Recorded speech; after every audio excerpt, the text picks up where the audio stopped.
Muy buenas tardes a todas y todos. Un honor estar aquí en Riohacha, en La Guajira, compartiendo con ustedes la clausura de este evento. Señora Olga Lucía Arenas, viceministra de Relaciones Exteriores de la Cancillería. Señor Mauricio Jaramillo Jacir, viceministro de Asuntos Multilaterales de la Cancillería. Señora Catalina de Bandas Aguilar, representante de la Directora General y Directora Superior de la Oficina de Asociaciones, Promoción y Comunicaciones de la OIM.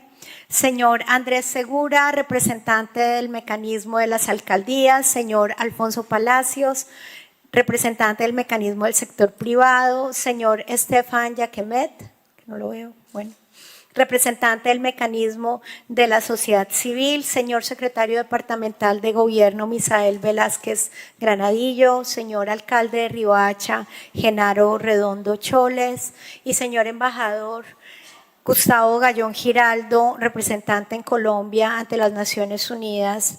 Muchísimas gracias por todo el trabajo para la organización de esta cumbre, así como a su equipo y por las palabras tan profundas e inspiradoras que nos dio al inicio de esta clausura. Muchas gracias.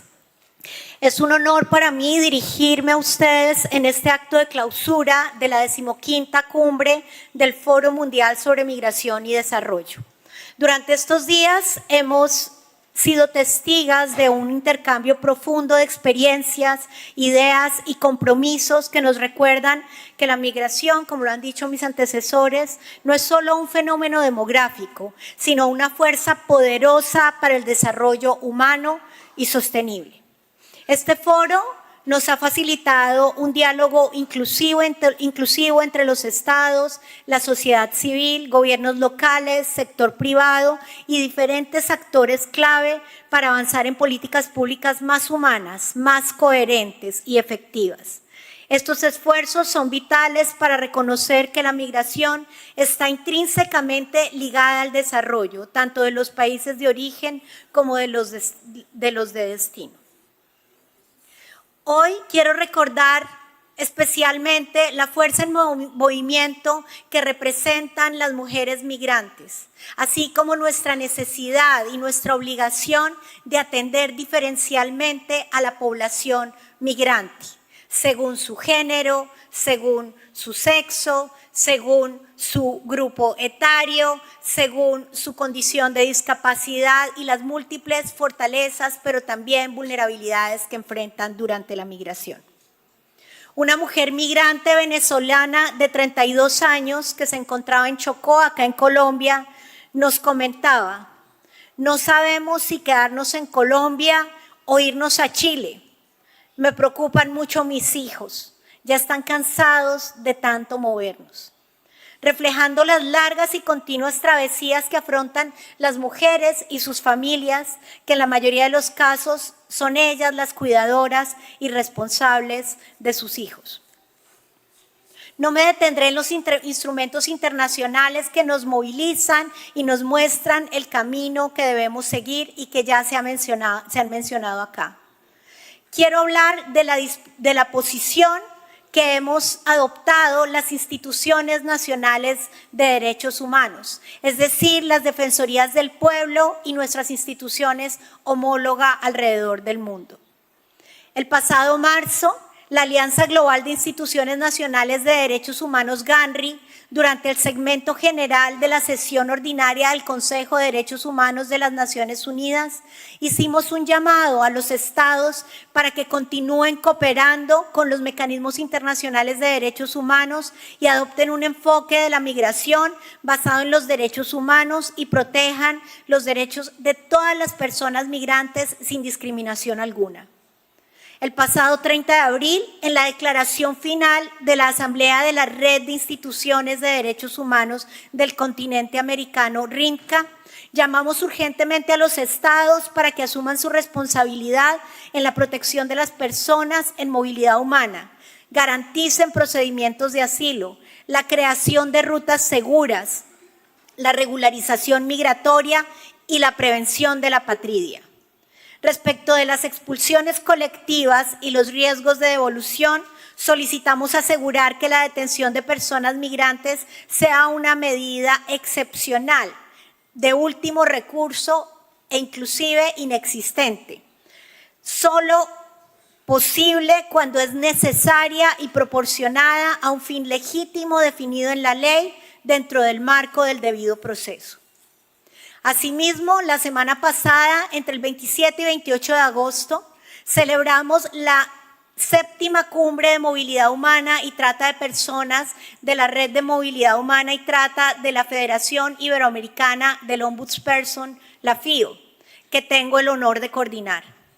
Las instituciones nacionales de derechos humanos de Iberoamérica reafirmamos nuestro compromiso de trabajar conjuntamente, solidariamente, incondicionalmente, para hacer frente a los retos migratorios que se presentan en la región. Instamos a los estados a poner fin a las expulsiones masivas y reiteramos la necesidad de construir respuestas integrales, humanas y acogedoras. También solicitamos fortalecer las capacidades de nuestras instituciones nacionales de derechos humanos en materia de protección a personas en contextos de movilidad humana y a garantizar, conforme a los principios de París, la independencia de nuestras instituciones. Exhortamos a todos los estados y organismos internacionales del sector privado a atender estos llamados.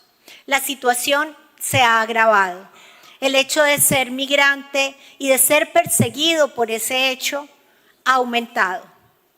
En el 2025 identificamos en la región una dinámica de flujos migratorios inversos masivos debido al cambio de políticas migratorias de Estados Unidos.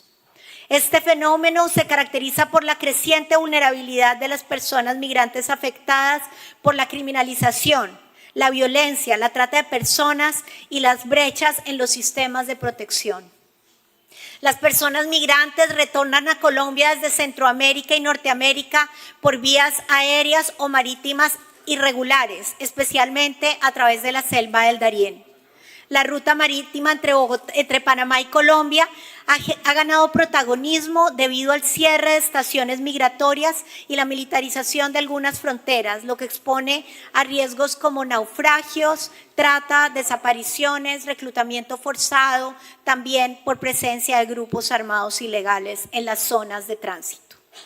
Este fenómeno además también se encuadra dentro de una nueva dinámica de deportaciones masivas y las políticas migratorias restrictivas en Iberoamérica han alcanzado niveles preocupantes en los últimos años, caracterizados por la externalización y militarización de las fronteras, ya lo dije, así como por la criminalización y estigmatización de la población migrante y refugiada, lo que ha afectado gravemente los derechos humanos de millones de personas migrantes, refugiadas y solicitantes de asilo.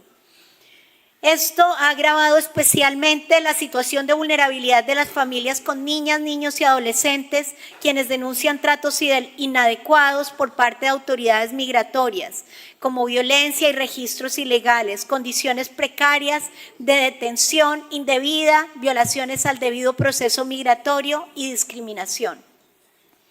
Otro fenómeno que ha avanzado significativamente es el de la movilidad humana inducida por el cambio climático que adopta múltiples formas, reubicación planificada o retorno no voluntario.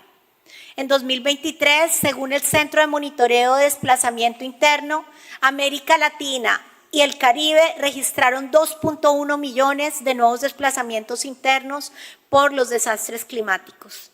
Las zonas más afectadas incluyen la cuenca amazónica, los Andes tropicales, el Gran Chaco y las regiones costeras del Pacífico y el Caribe. Sequías prolongadas, inundaciones, huracanes, retrocesos de glaciares y erosión costera son algunos de los principales detonantes. Los procesos de pérdida y daños derivados del cambio climático implican consecuencias irreversibles, tanto materiales como intangibles. A pesar de los avances en la agenda global, como la creación del Fondo de Pérdidas y Daños en la COP28, Iberoamérica carece en muchos casos de marcos normativos, institucionales y financieros adecuados para enfrentar de forma anticipada y justa los efectos de la movilidad climática. Comprender y evaluar las implicaciones de la movilidad humana asociada a las pérdidas y daños del cambio climático no solo es una prioridad ambiental y humanitaria, sino también un imperativo de derechos humanos, especialmente en territorios históricamente excluidos. Por eso es urgente contar con herramientas participativas, datos desagregados, enfoques diferenciales, ya lo mencioné, y una mayor voluntad política a nivel local, nacional y regional. En este complejo panorama, para las instituciones nacionales de derechos humanos resulta crucial que podamos fortalecer nuestra capacidad e incidencia como garantes de los enfoques de derechos humanos dentro de cada uno de los estados. Quiero terminar mencionando que es indispensable promover la adopción y revisión permanente de protocolos integrales que integren un enfoque de derechos humanos interseccional. Y compartir dos frases de dos personas migrantes que nos deben animar a trascender los compromisos pactados en importantes espacios para la materialización y fortalecimiento de políticas que transformen las vidas de las personas en clave de garantía de sus derechos humanos y especialmente el derecho a un buen vivir. La primera frase fue dicha por un joven de 17 años que señalaba: el Darién no lo vuelvo a cruzar jamás. Es lo más duro que he hecho en toda mi vida. La otra es de un adulto de 34 años que con mucha frustración y angustia nos decía: nos demoramos 2 meses en llegar hasta Estados Unidos y en 15 días nos deportaron.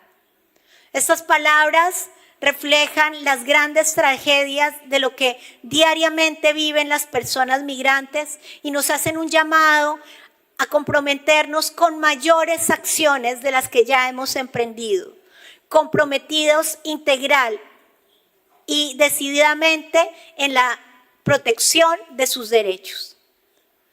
Migrar es un derecho. Todas las personas nacemos libres, iguales, y la dignidad no es una condición ciudadana, sino humana. No lo podemos olvidar. Muchísimas gracias.